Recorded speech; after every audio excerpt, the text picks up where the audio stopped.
Le dispositif Éco-Défi a été créé par la Chambre de métiers et de l'artisanat Pays de la Loire pour permettre aux entreprises artisanales de faire leur bilan environnemental.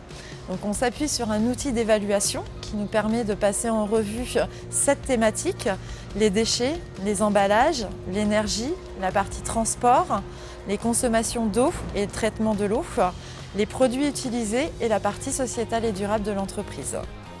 Jargus a été une des premières entreprises à rentrer dans la démarche Éco-Défi et à se motiver pour aller jusqu'à la labellisation.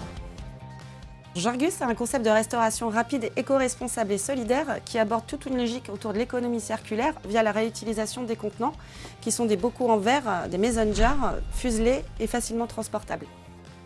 On sait aujourd'hui que la restauration rapide génère énormément de déchets. Aujourd'hui en France, c'est 160 000 tonnes d'emballages qui sont jetés et 86 000 tonnes de nourriture. Donc on aborde à la fois la réduction au niveau emballage et une lutte contre le gaspillage alimentaire. Tous les biodéchets, on les sépare en fait dans l'ensemble de notre tri de déchets.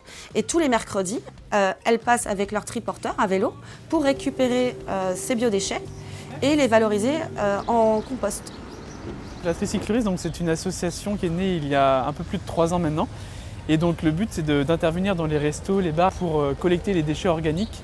Et ensuite, on crée le compost et on le revend ensuite en circuit court pour des maraîchers, des jardiniers ou aussi des biocoop, voilà, des supermarchés.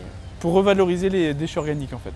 Donc avec Jargus, on a mis en place un questionnaire pour savoir ce que les particuliers faisaient de leurs huiles alimentaires et on s'est aperçu que généralement c'était mis dans l'évier, donc dans les égouts publics. Et je me suis dit, tiens, ça pourrait être bien puisque moi aujourd'hui j'ai un contrat de revalorisation de mes huiles alimentaires usagées.